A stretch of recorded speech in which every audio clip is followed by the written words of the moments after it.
Welcome back to my YouTube channel आशा करूँ आपलोक सकलो भाले आछे आमिও भाले आছো जेहेतु ईदर समय अहाकालिले ईद आज ईदर আগদিনাখন সকলোৱে বেলেগ বেলেগ ধৰণৰ ৰেচিপি বনায় মিঠাই কেক হওক নাৰিকলৰ পিঠা হওক নিমকি হওক ডাঙৰ নিমকি হওক খজুৰি হওক হেবিলাকটো আমাৰ নৰ্মাল বনাই থাকো আমি ঘৰত সকলোৱে জানে হেবিলাকৰ ৰেচিপি দিবলে অলপ বেয়া লাগে কাৰণ হেবিলাক জানেই যেতিয়া আৰু কিয়নো হেবিলাকৰ কাৰণে আকৌ টাইমটো আকৌ হে কৰো বাৰ যি নহওক মই ভাবিছিলো মই এটা বেলেগ এবাৰ বেলেগ কিবা এটা বনাম আৰু বেলেগ কিবা এটা কি বনাম হেতুকে ভাবি থাকোতে মনত পৰিলে কিয়নো এবাৰ মই ভুজিয়া ট্ৰাই কৰো তো বহুত ভয় ভয় আৰম্ভ কৰিছো আশা কৰিছো আপোনালোকে আমনি নাপায় আৰু যদি মোৰ বনোৱা ভিডিওটো মানে হেকত যদি আপোনালোকে চাই ভাল পায় তালে ঘৰ আপোনালোকো ট্ৰাই কৰি চাবচোন বজাৰত আমি তো আনি খাই থাকো বিকাজি ভুজিয়া বা বেলেগ ধৰণৰ যিকোনো আলু ভুজিয়া কিন্তু এটো ভুজিয়া এবাৰ ট্ৰাই কৰিছো যদি ভাল পায় তেতিয়া হলে আৰু আগলৈ এনেকুৱা মই ভিডিও বনাই থাকিম ঠিক আছে দেৰি নকৰো তেলে আজি ভিডিওটো আৰম্ভ কৰো মই আজি ভিডিওটোত আলু ভুজিয়া বনোৱাৰ পদ্ধতিটো দেখুৱাম আপোনালোকক এতিয়া আধা কেজি বেসনৰ লগত এটা ডাঙৰ আলু মিক্স কৰিম আৰু হেভাবে এটা আলু বইল কৰি লম আৰু বইল কৰি লোৱা আলুটো ভালদৰে মই এটা গিলাসেৰে সকলোবোৰ মিলাই লম ভালদৰে মিলাব আৰু লক্ষ্য কৰিব যাতে আলু ভিতৰত কেতিয়াবা বইল কৰোটো আলু বিলাক কেঁচা কেঁচা হৈ থাকে আৰু তেনে ধৰণৰ কোনো কেঁচা অংশ যাতে এই পেষ্টত ৰৈ না যায় হেতু ভালদৰে মন কৰিব আৰু এনেদৰে ভালদৰে আলুখিনি মিহি কৰি লব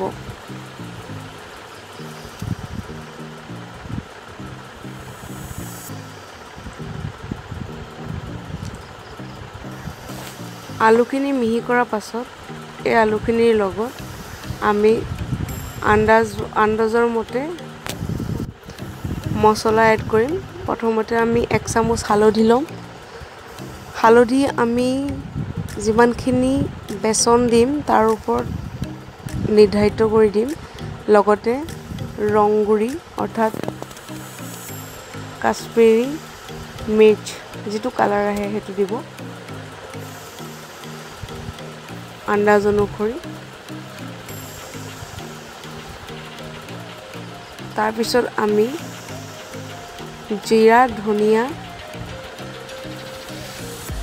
মছলা ব্যৱহাৰ কৰিম আৰু আমি আন্দাজ মতে নিমখ ব্যৱহাৰ কৰিম আৰু যদি ঘৰত থাকে অজৱাইন গুটি তেন্তে আপোনালোকে ব্যৱহাৰ কৰিব পাৰে আৰু লগতে কলা জালুকৰ গুৰি অলপো দিব পাৰে আৰু এই সকলোবোৰ দিয়াৰ পাছত আন্দাজ মতে বেকিং সোডা দিব পাৰে এই সকলোবোৰ মছলা দি লোৱাৰ পাছত ভালদৰে আলুখিনিৰ লগত মিক্স কৰি লব সকলোবোৰ ভালদৰে মিক্স কৰাৰ পাছত আমি আধা কেজি বেসন যেটো মেজাৰমেন্টত লৈছিলো হে বেসনখিনিও এই আলু পেষ্টৰ লগতে ভালদৰে মিক্স কৰি দিম আৰু এই পেষ্টটো মিক্স কৰি থাকোতে এটা কথা লক্ষ্য ৰাখিব ইয়াত কেঁচা অংশ বাকি যদি ৰৈ যায় তেনে আলু বিলাক বাছি আমি উলুৱাই দিম এইবোৰ নাবাছিলে আমাৰ পিছত ভুজিয়াৰ যেটো প্ৰক্ৰিয়া আৰম্ভ কৰিম সেই প্ৰক্ৰিয়াটোত অলপ প্ৰবলেম হ'ব পাৰে আৰু আমি হেখত চাট মছলা 1 চামুচ এই পেষ্টটোত মিক্স কৰিম আৰু ভালদৰে আলুখিনি লগত মছলাখিনি মিহলাই দিম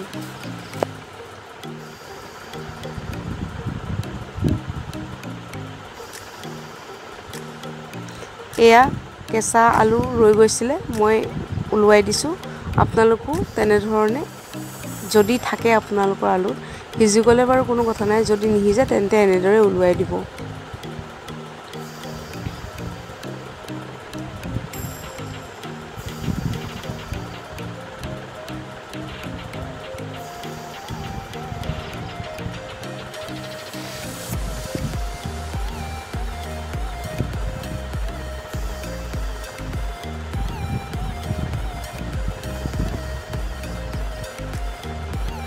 এতিয়া আমি বেসন এই পেষ্টৰ লগত এড কৰি দিম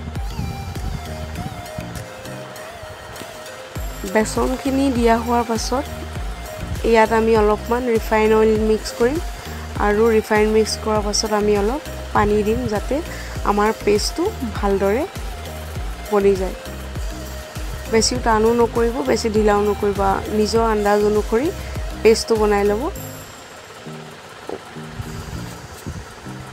আৰু এই পেষ্টটো হৈ যোৱাৰ পাছত আমি এই পেষ্টটো অলপ টাইমৰ কাৰণে ভালদৰে ৰাখি দিম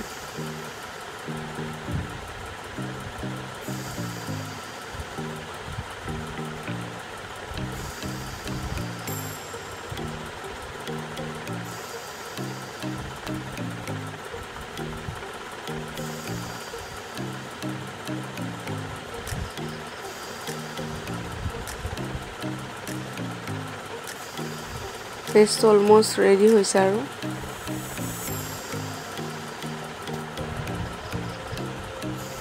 আৰু এই পেষ্টটো আমি আধা ঘণ্টামানৰ কাৰণে ৰাখি দিম আৰু এইখিনিতে মই এটা কথা আপোনালোকক জনাওঁ যে সাডেনলি মোৰ নাজিয়া যোৱাৰ এটা প্ল্যান বনি গ'ল ঈদৰ আগদিনাখন প্ৰত্যেকটো ঈদতে যাওঁ এইবাৰ ঈদত ডাঙৰ বাইদেউ ঘৰত নাই তো মই নাযাম ভাবিছিলোঁ কিন্তু আৰু এজনী ফ্ৰেণ্ডৰ কাম এটা ওলাল সো আমি দুজনী যাব ওলালো এতিয়া মই ভাবিছোঁ আপোনালোকৰ মোৰ লগতে নাজিয়ালৈ লৈ যাওঁ যিসকলে নাজিয়া নাই দেখা তেওঁলোকে নাজিয়াও দেখি ল'ব আহক বলক যাওঁ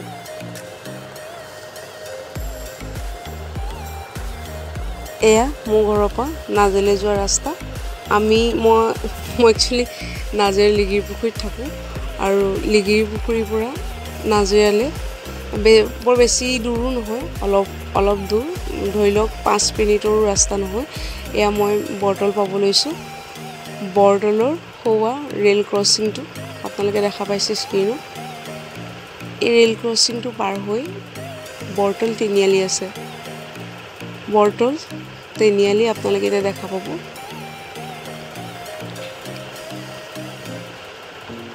এয়া অলপ দূৰ গ'লে আমি বৰ্তল তিনিআলি পাম বৰ্তল তিনিআলিৰ পৰা নাজিয়ালৈ আৰু বেছি দূৰ নহয় ইয়াৰ পৰা অলপ দূৰ গ'লে আমি নাজিয়া থানা পাম আৰু নাজিয়া থানাৰ পৰা নাজিয়ালৈ বেছি দূৰ নহয় বাকীডোখৰ মই ৰেকৰ্ড কৰিব নোৱাৰিলোঁ দেই চেষ্টা কৰিম ঘূৰি আহোঁতে যাতে ভালদৰে দেখাব পাৰোঁ এতিয়া আমি নাজিয়া গৈ পালোঁ আৰু প্ৰথমখন দোকানত আমি সোমালোঁ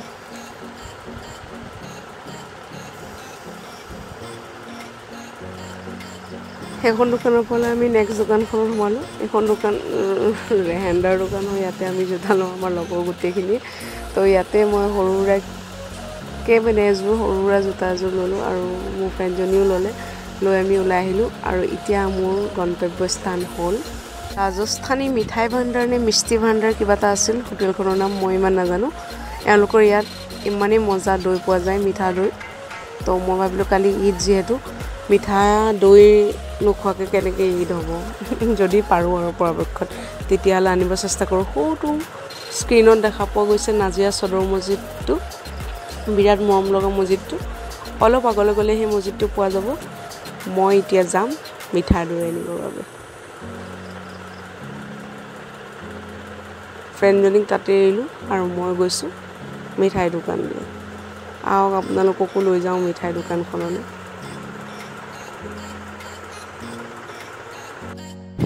দৈ ল'লোঁ আৰু মই এক প্ৰকাৰ বিস্কুট বিচাৰিছিলোঁ নাৰিকলৰ যিটো বিস্কুট ইয়াত পোৱা নগ'ল সেইবাবে মই বেলেগ দোকানত ল'বলৈ কাৰণে এইখন দোকানৰ পৰা ওলাই আহিলোঁ হোটেলত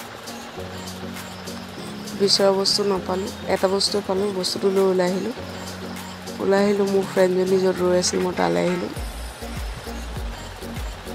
দৈ লৈ আনিলোঁ লগত আৰু এইখিনিতে এটা কথা কওঁ এই সদৰ মছজিদটো দেখিলে কিছুমান পুৰণা স্মৃতি মনলৈ আহে এইডোখৰ জেগা সঁচাকৈ পাহৰিব নোৱাৰা যেতিয়াই পাৰ হৈ যাওঁ বহুত কথা মনলৈ আহে বাৰু যি নহওক এতিয়া আমি আমাৰ দৈখিনি ৰাখিলোঁ আৰু আমি এতিয়া নেক্সট যাম ফুচকা দোকান কাৰণ নাজিয়া আহিম আৰু মই ফুচকা নাখাম সেনেকুৱাতো কেতিয়াও হ'বই নোৱাৰে তো সেইবাবে মই আপোনালোকক আজি মই য'ত ফুচকা খাওঁ তালৈ লৈ যাম ঠিক আছে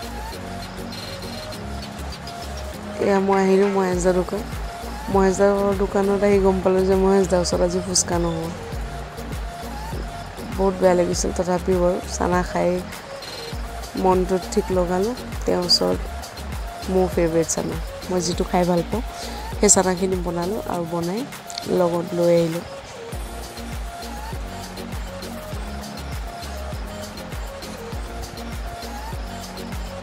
আৰু এইখিনিতে এটা কথা কওঁ, মোৰ বহুত ফ্ৰেণ্ডক মই এইখন দোকানৰ চানা খুৱাইছোঁ। তহঁতৰ যদি মনত আছে তেতিয়াহ'লে মনতে কবি খুৱাইছিলি বুলি, বেলেগটো একো ক'ব নোৱাৰোঁ বাৰু ঠিক আছে।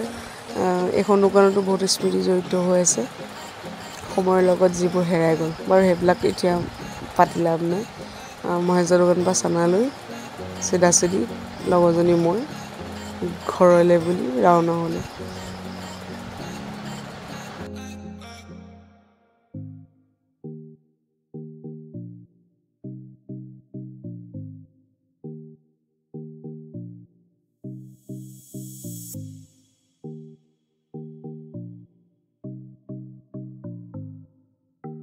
চানা দোকানৰ পৰা ওলাই ভাবিছিলোঁ নাজিৰাত আৰু 2খন দোকানত সোমাম, কিন্তু যিহেতু লকডাউন চলি আছিলে 4 বজাৰ লগে লগে সকলো দোকান পোহাৰ বন্ধ, তো আমি দোকানত সোমাব নোৱাৰিলোঁ। দোকানত সোমোৱাৰ বহুত ইচ্ছা আছিল, বস্তু ল'বলৈ আছিল বাৰু। যি নহওক আমি দোকান বন্ধৰ বাবে ঘৰলৈ দৌৰাদৌৰিকৈ পোনাই দিলোঁ আৰু। এয়া আপোনাৰ কলেজ চালি পাৰ হৈ আহিলোঁ। এইখন মোৰ হাইস্কুল, য'ৰ পৰা মই মেট্ৰিক দিছিলোঁ, আৰু এই স্কুলৰ খেলপথাৰত এখন ধুনীয়া মেলা বহি আছিল। অলপ দিনৰ আগত যেতিয়া লকডাউন খোল খাইছিলে আমি এই মেলাখনলৈ আহিছিলোঁ আৰু বহুত ফূৰ্তি কৰিছিলোঁ, এতিয়াও মনত আছে। এতিয়াতো বৰ্তমান মেলা বন্ধ। এয়া আমাৰ নাজিৰা আৰক্ষী থানা, আপোনালোকে দেখা পাইছে। আৰু এই থানাখনৰ পাছতে এখন দলং পোৱা যায়, আৰু এই দলং ক্ৰছ কৰিলে আমি ডাইৰেক্ট বৰতল তিনিআলি, য'ত আমি ভিডিঅ'টো আহি থাকোঁতে ৰখাইছিলোঁ, সেইডোখৰতে এয়া ৰেল ক্ৰছিং। আৰু ইয়াৰ পৰা অলপ দূৰ আহিলে মোৰ ঘৰ পোৱা যায়।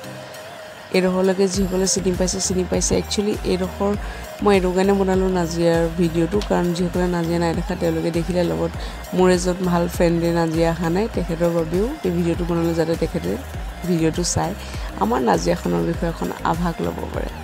বাৰু ঠিক আছে, আমি ঘৰ আহি পালোঁ। ইয়াৰ পৰা অলপমান আহিলে মোৰ ঘৰ পোৱা যায়। এইটো মেইন ৰাস্তা, ইয়াৰ পৰা আপোনাৰ ৰাইট চাইডে সোমাই আহিলে মোৰ ঘৰ পোৱা যায়। ঘৰ আহি পালোঁ। কেইবাখনো দোকানত সোমোৱাৰ কথা আছিল, কিন্তু দোকানবিলাক যিহেতু 4 বজাৰ লগে লগে বন্ধ কৰাৰ কথা ক'লে, সেইবাবে বন্ধ হৈ গ'ল। আৰু আমি কেইবাটাও বস্তু নাপালোঁ, থুলমূলকৈ যিকেইটা পালোঁ সেইকেইটা লৈ আহিছোঁ। অৱস্থা দেখিছে, এনেকুৱা গৰমত ঘামি জমি অৱস্থা বেয়া। আৰু এতিয়া লকডাউনৰ কাৰণে সোনকালে বন্ধ কৰা হৈছে, আনকালেতো বহুত ৰাতিলৈকে আমি ঈদৰ বজাৰ কৰিব পাৰোঁ। কিন্তু আৰু কচমেটিক দোকানত সোমাবলগীয়া আছিলে, বাৰ কাৰণে কেইটামান বস্তু ল'বলৈ, কিন্তু দোকান বন্ধ, একো নাই বাৰু। এনেকেই আৰু চলাব লাগিব কাম। দৌৰাদৌৰিকৈ গ'লোঁ, কেইটামান বস্তু আনিলোঁগৈ। এতিয়া ঘৰ আহি পালোঁ, আৰু এতিয়া ফ্ৰেছ হৈ লওঁ, আকৌ লগ পাম আপোনালোকক। টাউনৰ পৰা আহি ফ্ৰেছ হৈ ল'লোঁ। এতিয়া আমি আগৰ কামখিনি পুনৰ আগবঢ়াম। এতিয়া এইখিনিতে মই আপোনালোকক এটা কথা কওঁ যে আমাৰ আজিকালি বজাৰত বিভিন্ন ধৰণৰ সামগ্ৰী পোৱা যায়, যিবোৰ সামগ্ৰী ব্যৱহাৰ কৰি আমি যিকোনো টান কাম সহজ কৰি ল'ব পাৰোঁ। মই ক'ব বিচাৰিছোঁ যে আজি মই এই ভিডিঅ'টোত ভুজিয়া বনাবৰ বাবে যিটো বস্তু ব্যৱহাৰ কৰিম সেইটো বিভিন্ন ধৰণৰ দোকানত পোৱা যাব। ইয়াৰ নাম কি কয় মই নাজানো। আৰু মই এই বস্তুটোত মিক্সাৰখিনি ধোৱাৰ আগতে অলপমান ৰিফাইন বস্তুটোত ভালকৈ লগাই লৈছোঁ, যাতে আমি পেষ্টটো ইয়াত ৰাখোঁতে পেষ্টটো লাগি যাতে নধৰে, ধুনীয়াকৈ ব্যৱহাৰ কৰিব পাৰোঁ যাতে, সেইবাবে ভালকৈ তেল লগাই লৈছোঁ আৰু বস্তুটো ৰেডি কৰি লৈছোঁ। আপোনালোকে বাৰু এই বস্তুটো কি বুলি কয়, যদি আপোনালোকে জানে কমেণ্ট ছেকশ্যনত লিখিবচোন, মই নাজানো ইয়াৰ নামটো। বাৰু যি নহওক, এইদৰে মই এই বস্তুটো ঠিক কৰি লৈছোঁ। এতিয়া মই যিখিনি মেৰিনেট কৰি ৰাখি লৈছিলোঁ এই পেষ্টটো অলপ ইয়াত দি যাম।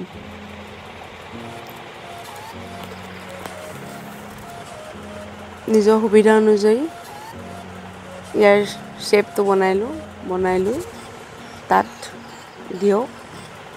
তাৰপিছত ইয়াৰ যিখন সাফৰ আছে, মানে মুখনিখন ভালদৰে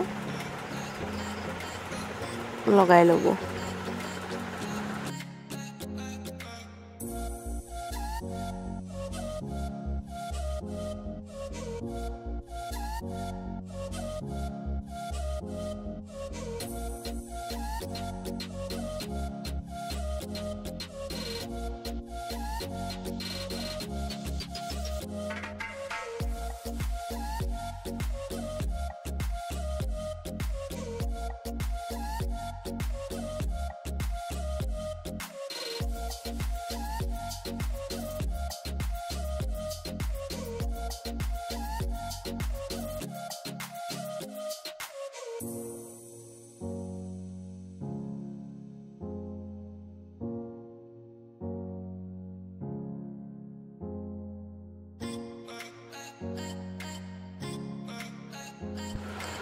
এতিয়া এখন কেৰাহীত তেল গৰম কৰিব। তেলখিনি পূৰা গৰম হ'ব দিব আৰু গৰম হোৱাৰ পাছত প্ৰস্তুত কৰি লোৱা পেষ্টখিনি এনেদৰে তেলত দি যাব।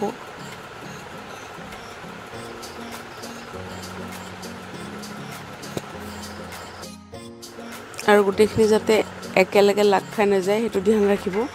আৰু হাতা বা কিবা বাঁহৰ মাৰি এডাল দিও বস্তুখিনি একলগ হোৱাৰ পৰা আঁতৰাই ৰাখিব। আৰু এইদৰে অলপ তেলত ভাজাৰ পিছত ইয়াৰ এটা কালাৰ আহিবলৈ ল'ব। আৰু আপোনালোকে নিজৰ আন্দাজমতে কালাৰটো চাই ভুজিয়াখিনি তেলৰ পৰা চাকি বেলেগ এটা পাত্ৰত পৃথক কৰি দিব।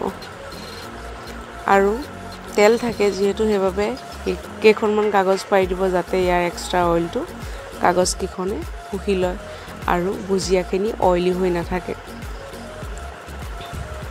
আৰু এই ভুজিয়াখিনি অলপ দেৰি ঠাণ্ডা হ'ব দিব। তাৰপিছত ইয়াত আমি এটা কাম কৰিম, ফ্লেভাৰৰ কাৰণে অলপমান নৰসিংহ এড কৰিম। নৰসিংহ পাত ভালদৰে চাফা কৰি ধুই ল'ব আৰু এই নৰসিংহখিনি অকণমান তেলত মচমচীয়াকৈ ভাজি ল'ব।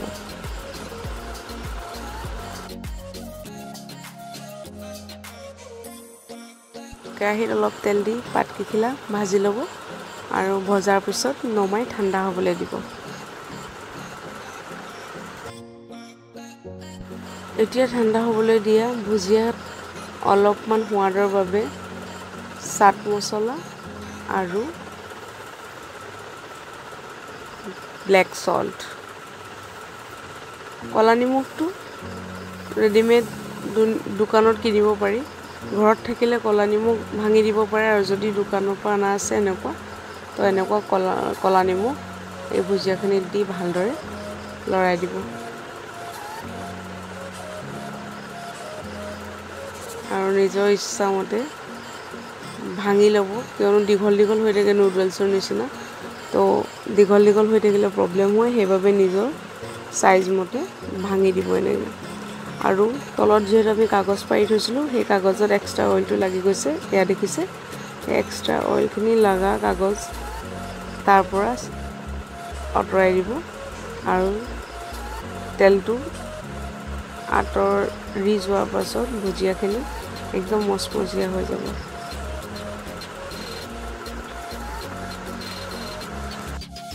ভালদৰে ভুজিয়াখিনি মিহলাই লোৱাৰ পাছত এতিয়া আমি ইয়াত ভাজি ৰখা নৰসিংহখিনি এড কৰি দিম সোৱাদৰ বাবে।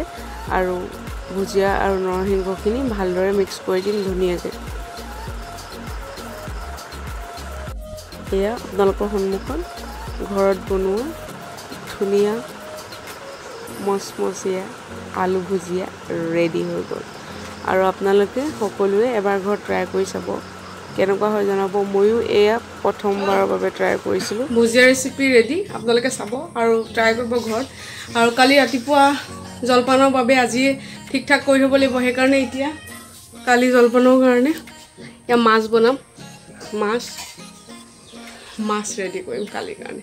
এয়া আমাৰ ঘৰৰ ওচৰ চুবুৰীয়া লোকসকলৰ ঘৰত ঈদৰ প্ৰস্তুতি চলিছে, যেনক ভাল লাগিছে বাৰু। আৰু এতিয়া সন্ধিয়া 6:42। এয়া আকাশখন। এতিয়া ওচৰৰ এজনী ভণ্টি আহিছে মোৰ ওচৰত, তাইক মেহেন্দি আঁকি দিব লাগে। আৰু মই কোনো এক্সপাৰ্ট নহয় মেহেন্দিত, তথাপি অলপ ঘৰতে আঁকি অলপ চলপ পাৰোঁ আৰু। তো ঈদৰ সময়ত সকলো ওচৰৰ ভণ্টি মোৰ ওচৰলৈ আহে আৰু মেহেন্দি লগাবৰ বাবে। আহক আজি আপোনালোককো দেখাওঁ সৰু সুৰাকৈ। পটাপট ব্যস্ততাৰ মাজত অলপ আঁকিব চেষ্টা কৰিলোঁ, ইমান ভাল হোৱা নাই তথাপিও আৰু অলপ চলপকৈ এনেদৰে আগবাঢ়ি যাম ভালকৈ। এটা সময়ত চাগে পূৰা পাৰফেক্ট মেহেন্দি আঁকিব পৰা হৈ যামগৈ ইনশাল্লাহ। বাকী যি নহওক এয়া মেহেন্দি আঁকিলোঁ। আৰু আপোনালোকে জনাব দেই কেনেকুৱা হৈছে, পাৰিছোঁনে আৰু পাৰিম নে নাই।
NDA জাষ্ট খতম কৰিলোঁ আৰু তাই গ'ল আৰু আজি মই ঈদৰ আগদিনাখনৰ প্ৰস্তুতিটো আপোনালোকৰ আগত দাঙি ধৰিলোঁ আশা ৰাখিছোঁ আপোনালোকে চাই ভাল পালে আৰু মই যিটো ৰেচিপি আপোনালোকৰ লগত শ্বেয়াৰ কৰিলোঁ এবাৰ ট্ৰাই কৰি চাবচোন ঘৰত বজাৰৰ পৰাতো আমি বহুত খায়ে থাকোঁ এনেকুৱাখিনি ঘৰত বনালেনো কেনেকুৱা হয় আৰু ঘৰত বনোৱা সকলো বস্তু সোৱাদ সুকীয়া হয় আৰু আপোনালোকে এবাৰ বনাই চাব আৰু মোক জনাব কেনেকুৱা পালে আৰু আজিৰ দিনটো ভিডিঅ'খিনি শ্বুট কৰোঁতে ইমান দীঘল হৈ গ'ল মই ভাবিছিলোঁ অলপ শ্বৰ্টকৈ বনাম কিন্তু দীঘল হৈ গ'ল যেতিয়া দীঘল হৈ গৈ থাকিলে মই ভাবিলোঁ ঠিক আছে আজি এনেকৈ দি দিওঁ এবাৰ আপোনালোকে চাব আৰু আমনি পালেও আৰু নেক্সট কিবা যদি মোৰ ভুল হৈছে আপোনালোকে মোক জনাব মই সেই ভুলবোৰ শুধৰাব চেষ্টা কৰিম আৰু কালি ঈদৰ শুভেচ্ছা দিলোঁ আপোনালোক সকলোকে ঈদৰ শুভেচ্ছা আৰু ভালকৈ থাকক ঘৰতে থাকক আৰু আমি অন্য এটা ভিডিঅ'ত অতি সোনকালে লগ পাম